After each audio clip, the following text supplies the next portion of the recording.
Guys, so I made this video because a couple weeks ago I was having this conversation with my best friend back home. We were talking about movies and why it feels like movies are just not really interesting anymore. Also, let's talk about it. I'm having a great hair moment. I know last time my hair was looking crazy, but it looks great. So let's give my hair lady a round of applause. I'm impressed. So I was talking to my best friend about movies and how I felt so disappointed because I felt like the pandemic happened, no movies were out, right? All these studios decided, okay, we're gonna go ahead and wait until movie theaters open back up again. And that's why we saw the delayed releases of movies like Suicide Squad, Dune, several Marvel movies, and many others, including the Matrix movie. And we also saw the hybrid version of releasing movies, where it's half on a streaming site like HBO Max or Disney Plus, or you can see it in the theater. And I feel like we waited. I don't know about you guys, but I waited. Then 2021 rolled around, all these movies came out, and I was kind of disappointed with all of them. I feel like, no, let me be more specific. I think The Suicide Squad was actually a very entertaining movie. I cannot say the same about Dune, and I cannot say the same about The Matrix, which I have now attempted to watch 3 times and have fallen asleep in this exact same place every single time. So I don't know, maybe it's just me, but even with House of Gucci, I was really disappointed. I thought that the set design, the costumery could have been way more dramatic. The accents, I think everyone's already like torn those to pieces, so I'm not even gonna go into that. But I think it's safe to say that everybody is kind of not really feeling that movie. Like, it was cool, but it didn't quite hit its mark. Let's put it like that. And I'll also say this: Ridley Scott was a very unusual choice for this movie. I do think that someone like Sofia Coppola probably would have done it better. I mean, like, maybe not. I don't know. But I feel like aesthetically, she probably would have caught that better. I mean, Marie Antoinette was an amazing movie, and one of the best parts about it is the set design and the costumery, because it really hit the mark and it looks great. Like, 20 years later, still looks gorgeous. I felt like it was just all off. For what it could have been, I felt like it was off. And I felt like that was kind of the theme of all 2021, because Dune, The House of Gucci, The Last Duel, The Eternals, like, there's so many movies that I'm like, these could have been really good. I was expecting them to be really good, especially since the pandemic made all of those movies get delayed, and so we kind of had to wait and not really have any new release movies come out for over a year. And this is what we got. And it makes you wonder. It really does make you wonder, you know? And so we ended up playing a fun little game. So I want to play this game with you guys. So here's how the game goes. The game goes like this. I want you guys to, with your eyes open, with your eyes closed, I want you guys to reflect. How many movies do you think in the last 2 to 5 years have you been like, ooh, that looks really exciting. I'm really excited to go see that movie? How many movies do you think per year do you think you were like, that looks good, I really want to see it? I'm gonna take your time. I'll wait.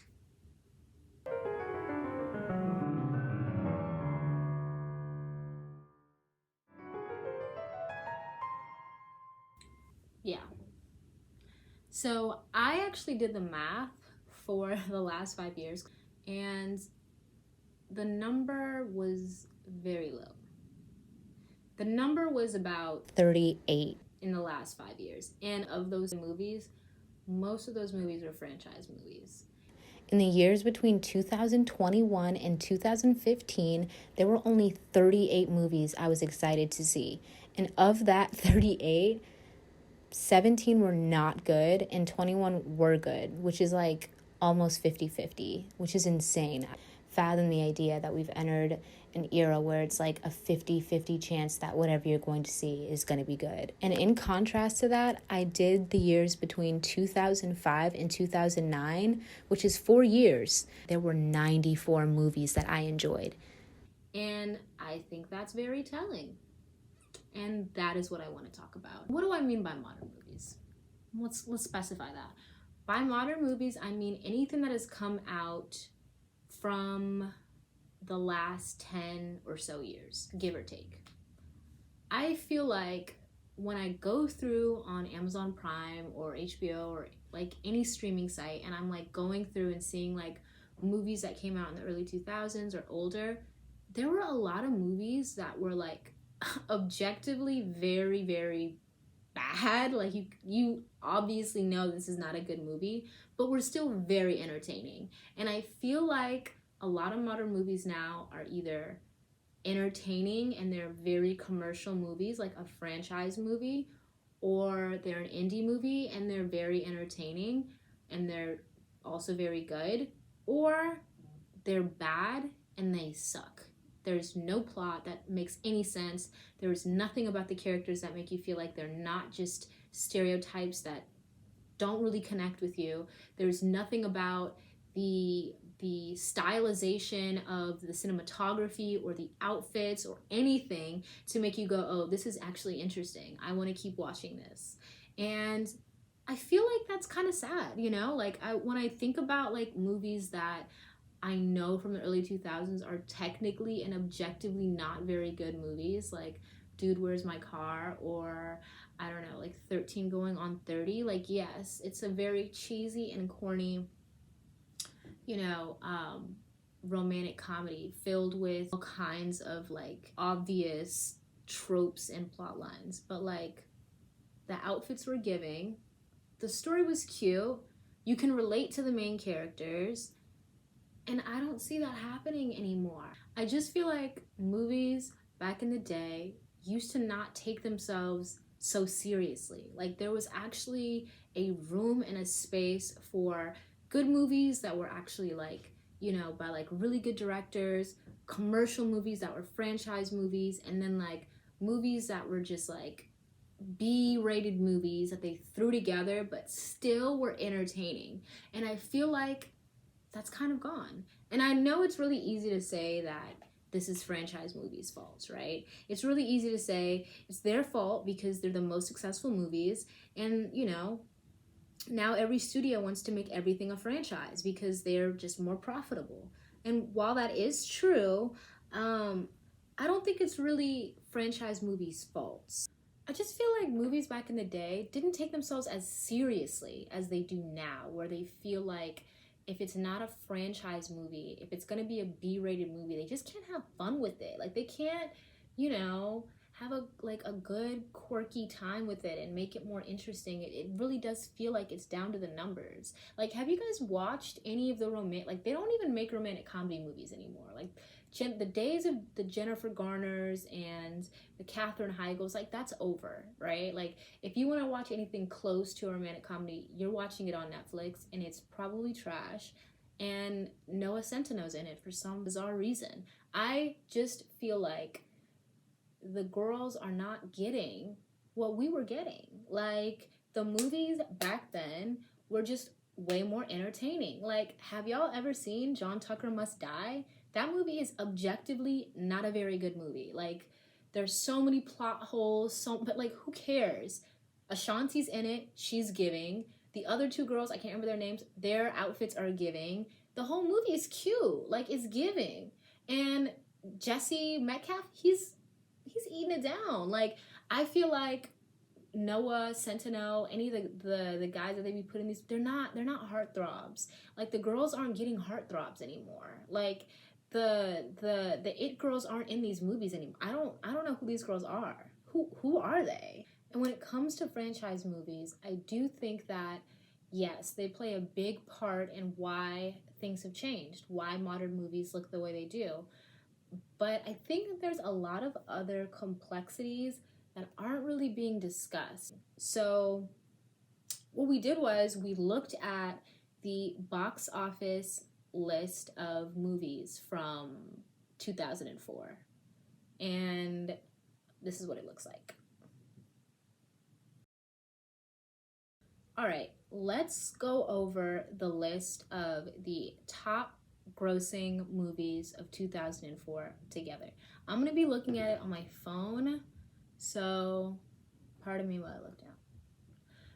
So we have, and I want you guys to just pay attention to how many of these movies you've seen, how many movies you enjoy, how many movies you actually liked of this list. And I want you to, and this is all from 1 year, and I want you to compare that in your mind to how many movies you saw in 2021 that you were interested in or even went to go see. Number 1, Shrek 2. Number 2, Spider-Man 2. Number 3, The Passion of the Christ. Number 4, Harry Potter and the Prisoner of Azkaban. Number 5, The Incredibles. Number 6, The Day After Tomorrow. Number 7, The Bourne Supremacy.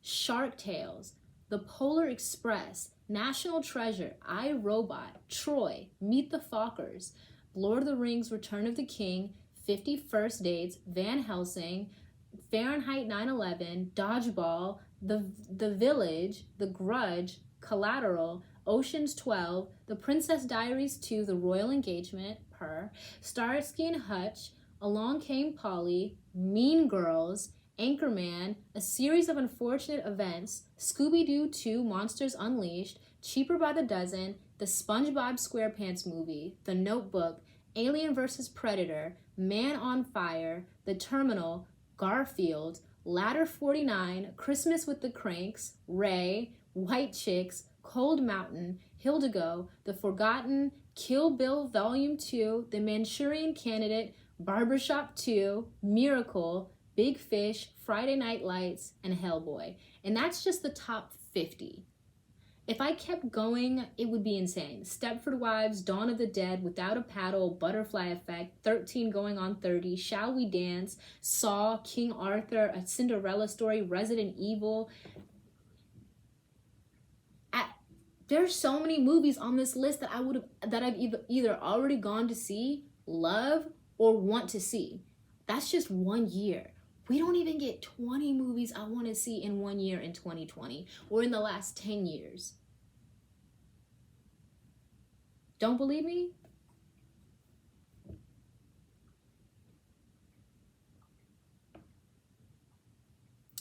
Cool.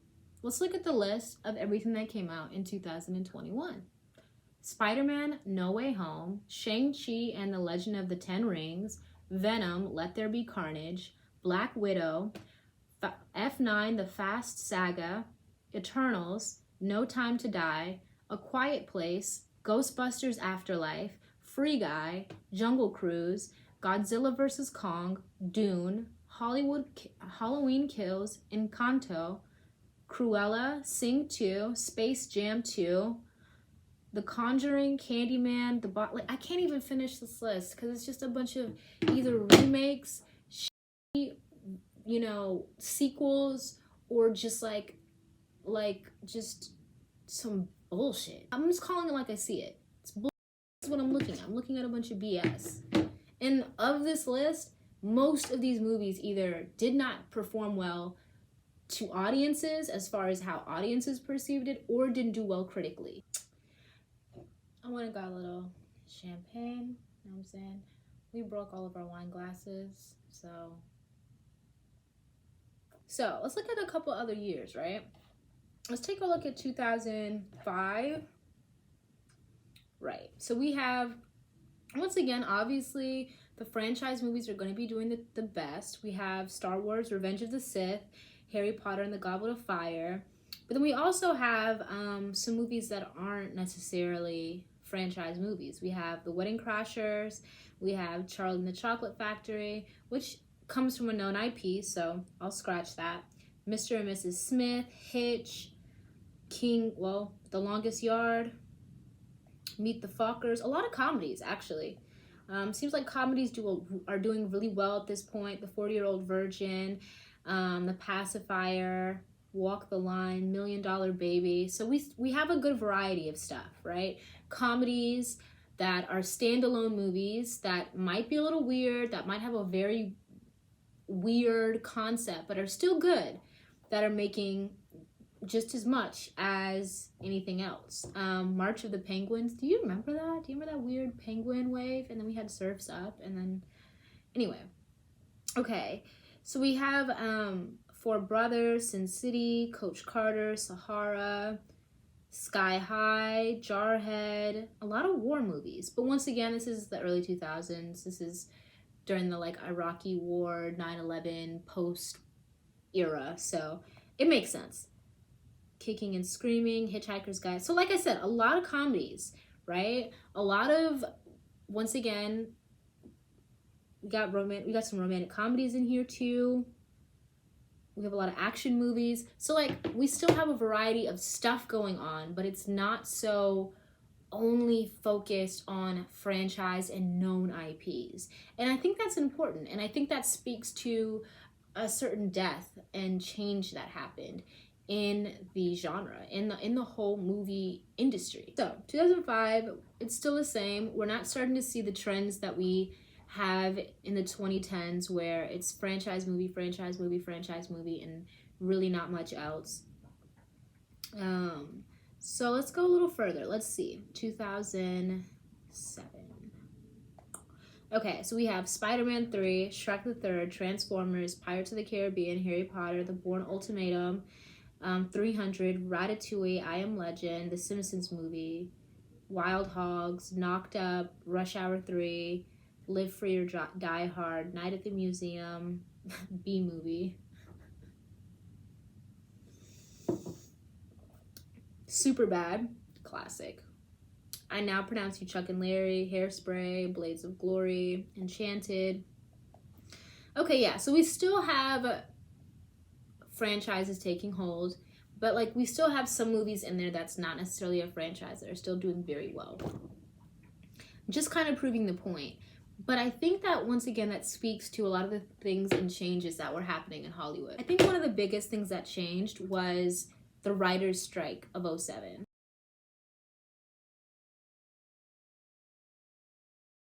Good afternoon. The Board of Directors of the Writers Guild of America West and the Council of the Writers Guild of America East have voted unanimously to call a strike effective 12:01 a.m. Monday, November 5th. As many of you know, 3 weeks ago, the members of the Writers Guilds of America voted overwhelmingly to authorize a strike if we could not reach a fair and reasonable deal with the Alliance of Motion Picture and Television Producers. So they were really unhappy with what was going on, particularly the comedy writers for a lot of TV shows were really, really upset because now that the internet had become something that was bigger, right? In the early 2000s, the internet was a thing, but like it wasn't like something that everyone was using the way everyone uses the internet now, right? It wasn't just like in the palm of your hand. If you had a computer at home and you had the internet, cool. But as we started ramping up toward 2007, 2008, we start to see a big boom. I think a big part of might have been because of YouTube. YouTube came out in 2005 or maybe 2006. And so now that there's all these social media sites like MySpace, YouTube, and other things that were coming out, writers were concerned that they weren't getting a fair wage. And although the industry's pie is continually growing, our share continues to shrink. Rather than address our members' primary concerns, the studios made it clear that they would rather shut down this town than reach a fair and reasonable deal. They would write with content for whatever show, right? And they would get paid whatever based on the show. Now, if you put that show's contents on the internet like YouTube and you start getting ad revenue from it, do the writers deserve to get some of that money? The studios have not responded to a single one of our important proposals. Every issue that matters to writers, including internet reuse, original writing for new media, DVDs, and jurisdiction has been ignored. In recent years, these conglomerates have enjoyed tremendous financial success off the backs of literally tens of thousands of people, including members of the creative community. I think what's interesting to know about that is that this strike happened 5 days before the recession, like 5 days before the markets crashed in like the big '07 recession. That's when the Writers Guild strike happened. And I'm not sure I don't think that's a coincidence. Like, there's no way that can be a coincidence, right? Like, everybody was down bad at that point. It was clear that everybody's money was, but they had to get out. They realized that the money wasn't right and they deserved more. And so there was a huge, massive writer's strike, and it messed up a lot of movies. A lot of movies were affected by this. I know that it's so funny because they were talking about this in an article that I was reading, but halfway through writing Wolverine X-Men Origins, the writers just left. So did some of the writers for the James Bond movie. I can't remember which one, but it's so funny because I know that everyone really shits on Wolverine for being like one of the worst superhero movies ever. And it's funny now because now that I'm looking at it, it's duh, of course it was a shitty movie. Half of the writers walked out, and then they had to stop production and stop writing the movie, and then had to get some other guys who were not members of the guild and get them to write it. So there's just a bunch of guys who weren't good enough to be in the Writers Guild writing down a movie about Wolverine. Who knows if they know anything about the actual character. And what the writers strike also did was it ruined relationships between the studios and the writers and the directors, basically everything. When the writers strike happened, it actually cost California several hundreds of millions of dollars. Because the writers weren't there, they weren't making movies, the entire economy of California, specifically in the LA area, was hit hard. Now, of course, the recession played a big part in that, but another big part of it, it was down to even dry cleaners were being affected by this. The strike lasted for, I believe, a little under a year, but when it happened, the Directors Guild of America, the DGA, was expected to kind of stick up for the writers, and in the beginning they were, but then they realized that they could actually negotiate a better contract for themselves by essentially kind of leaving the writers out to pasture. And then the writers had no leverage at that point because the directors already did their own kind of negotiation with the studios.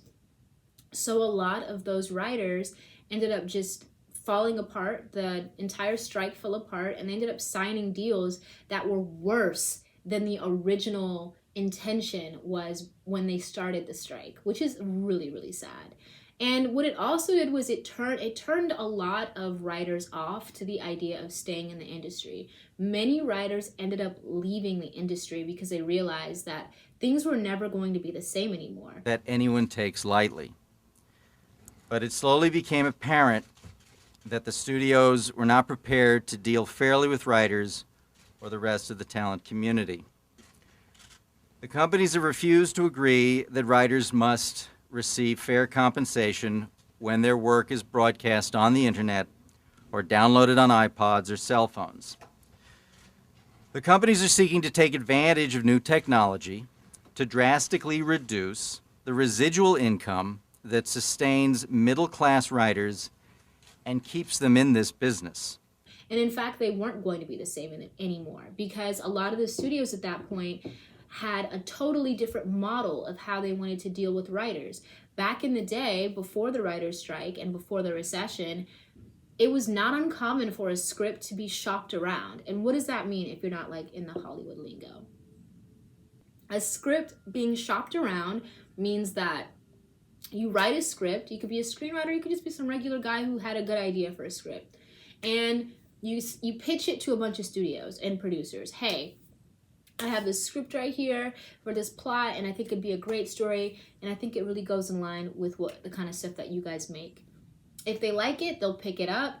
They might get one of their own, they'll buy the script off of you, and then they might have someone, tweak it a bit or change the storyline or whatever, and then try to find a director to do it, then find a cast for it, and then try to get the movie made.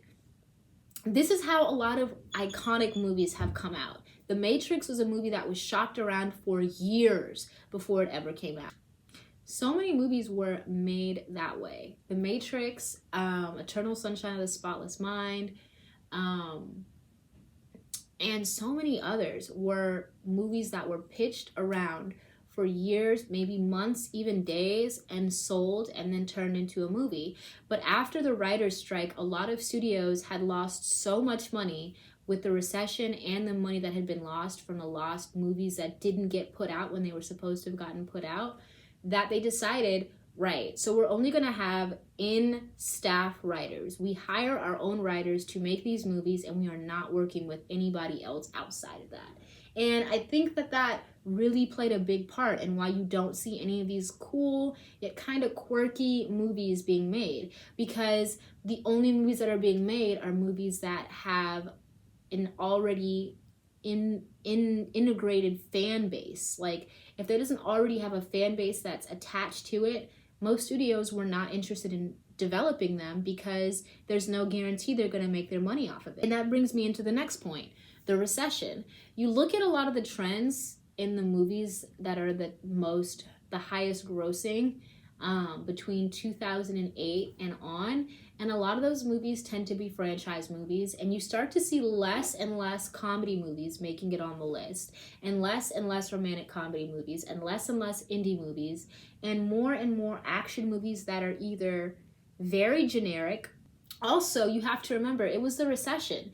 During the recession, things were so bad, pizza company stocks were at an all-time low because most Americans could not afford a pizza night once a week anymore, because it was just like spending $20 on a whole pie of pizza for a family of 4 wasn't worth it when the recession was just that bad. I mean, I don't remember eating much pizza. Most movies were not being seen because most families couldn't afford to spend that kind of money anymore.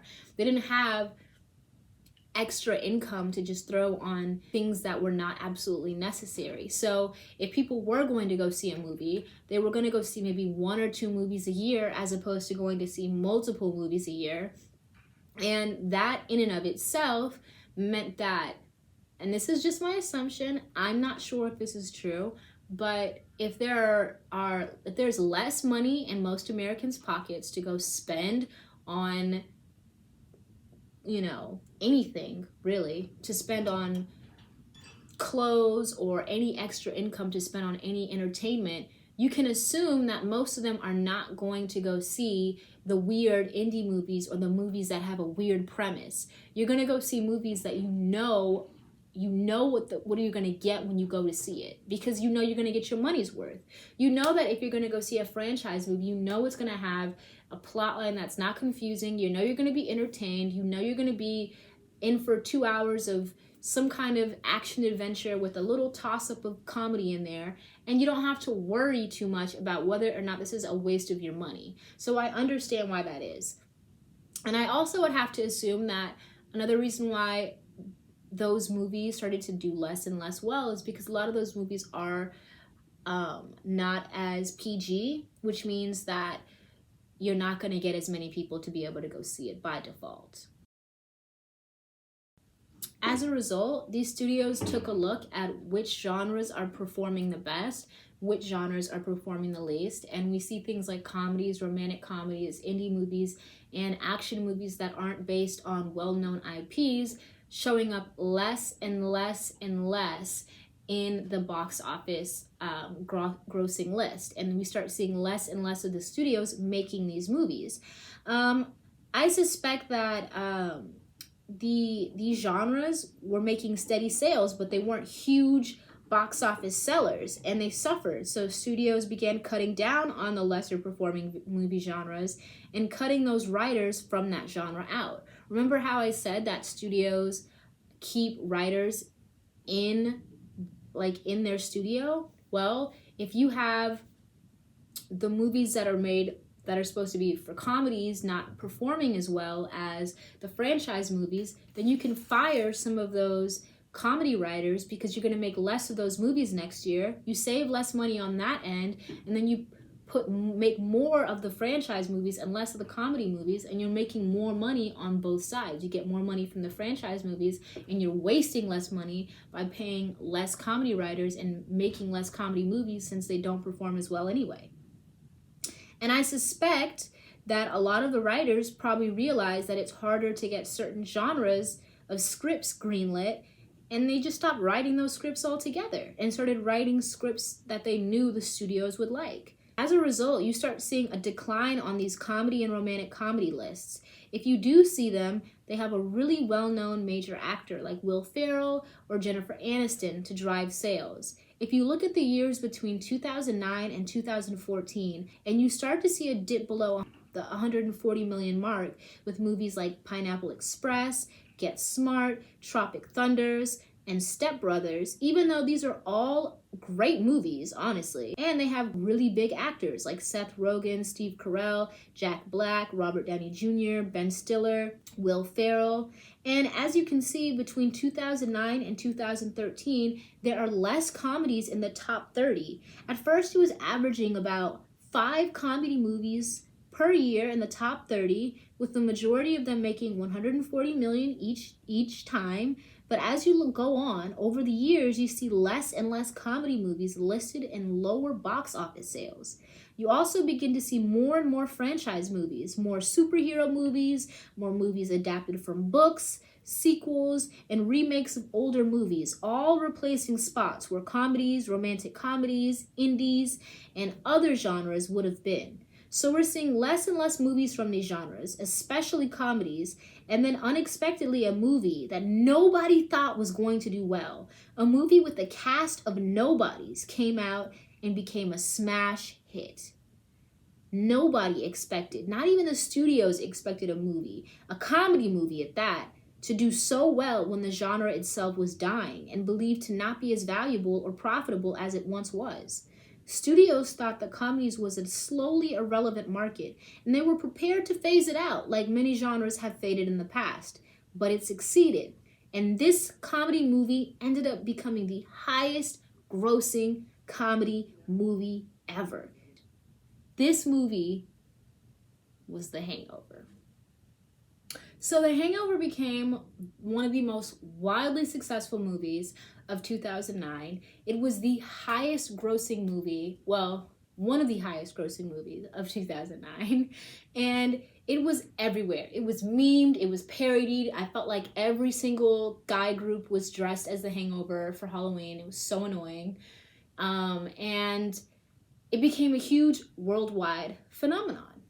And at the time, it catapulted 3 actors who were relatively unknown. Ed Helms, I mean, he was in The Office, but he wasn't like a huge movie star. And Bradley Cooper wasn't really a big star yet. And Zach Galifianakis was really unknown before this movie came out. And neither was Ken Jeong. He was on Community, but that show was kind of fringe, right? So it took those actors into huge stardom. And because they weren't huge stars, they could pay them less. And the movie still did way better than any other comedy movie had they hired a Will Ferrell or a Ben Stiller type. And it taught the Hollywood industry 2 things. One, that comedy movies are still profitable. You can still make money off comedy movies if you make it a franchise with multiple sequels. You can do the exact same franchise model that you do for well-known IPs and apply it to comedy movies. And that the old model of choosing a well-known comedy actor to star in a comedy movie doesn't guarantee higher box office sales anymore. You can't just throw an Adam Sandler or a Ben Stiller or a Will Ferrell in a movie and guarantee that you're going to make that 140 million. Now you actually have to have a story that's funny and just turn it into a franchise. The 13-year-olds will go back time and time again. And that leads us to where we are now, where we see comedies, even romantic comedies, having multiple sequels. Kissing Booth 1, 2, 3, having multiple sequels in a comedy, like 21 Jump Street, then 22 Jump Street, right? or doing reboots to classic comedies like Vacation, which is supposed to be a pair or a remake of the National Lampoon Vacation. That is the kind of stuff that goes on when you realize that you can make the exact same kind of money doing the same franchising model that you're doing for, you know, your Marvel movies, your book adaptation movies, but then doing that for genres that were traditionally supposed to be where you could be creative and do standalone and very, very weird and unique concepts. I mean, think about it. A movie like Being John Malkovich, I don't think that movie would ever get made today if someone pitched that today. Even something like Space Jam. Space Jam is an amazing movie, the original, but I don't think that it would ever have gotten pitched and made into a movie if someone pitched it today, because I feel like it would have been considered too weird. And that's the problem that we really need to be worried about. What happens when we enter a point where things become too formulaic? I feel as though with the new age, especially with the Marvel movies coming out with phases, while it was a great thing because it integrated an entire universe and it got everyone excited about one shared universe, I do think that now it's created a problem where everybody else thinks they need to follow that model. And I don't even think Disney is prepared to really do the next phase of Marvel movies, because I feel like people are going to get tired of the same storylines and the same things over and over again. Disney kind of worked itself into a corner. They are too family friendly, so they can't make their movies too gory. They can't make their movies too dark. They can't make their movies too, like moody. So there's a lot of like heavy subject matter that they just don't ever address. And I think that makes a lot of the content in their movies in the later half of the Marvel movies a lot less interesting. I think that Spider-Man No Way Home is a great movie, and I think that's going in the right direction, but that's a Sony movie, and that's why it is more interesting, because they can go darker, they can show blood, they can say certain curse words, and while those things aren't necessary for a movie to be good, I do think that with superhero movies, there's supposed to be something that discuss morality, good and bad, and I think Disney really dresses it down and really simplifies these concepts in a way that it's really not. And that's why I don't think that, any of the Marvel movies that have been made will ever touch something like the Dark Knight series or The Boys, where it's like they're really addressing what it would be like if we had humans who were above regular powered people and had powers that went so far beyond what the average human could have. They're obviously still going to be flawed. They're not God. So it's like we don't really get that shown adequately in the Marvel movies. I don't know how many more A-list celebrities they can draw into the Marvel universe. At this point, it's starting to feel like a fraternity where they just like are recruiting everyone. Like Harry Styles, really? Like, why is Harry Styles Thanos' brother? I get it, Thanos is like half deviant, but like, really, guys? And speaking of Disney, let's talk about streaming, because streaming played a huge part in why we are seeing the changes that we are seeing. When streaming came in the game, it changed everything. Now it is so much harder for movies to be pitched to studios if they're not a franchise, because why would I? Most writers know now that if they want to make a movie and they want to make a movie that's not a franchise movie, the best way to do it is to go to an independent distributor like A24 or something like that, or you go to a streaming production company like Hulu or Amazon or Netflix, because there's no other way to make these movies. Studios are not willing to make standalone movies that are just specific to, let's say you want to make an indie movie about, let's say you want to make The Kids Are All Right, which is a movie about a lesbian couple and how they're dealing with raising their family, right? It's just a modern telling of just a family story.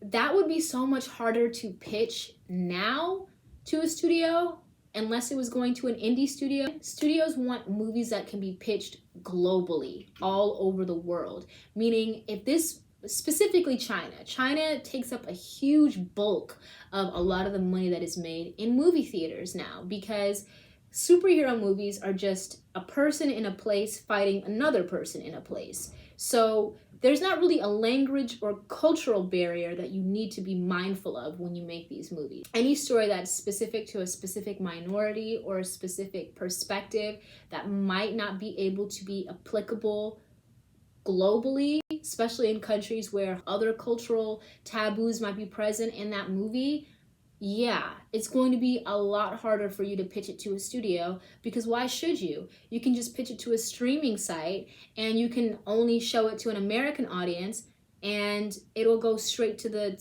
people that it's targeting. But the issue with that is that a lot of streaming movies tend to have smaller budgets. They tend to have, let's talk about it, actors, and oftentimes they make a lot of concessions to the storytelling to make it more dramatic, so that way you stay engaged into the story. So the rise of streaming definitely killed a lot of those writers who would have pitched to a major studio 10, 15, 20 years ago. I think that if we're going to talk about the reason why movies also suck today, and when we talk about genres and box office movies, we need to look back at that list again. What you notice also when you look at that box office list is that a lot of the distribution companies and a lot of the studios that made those movies are not the major studios.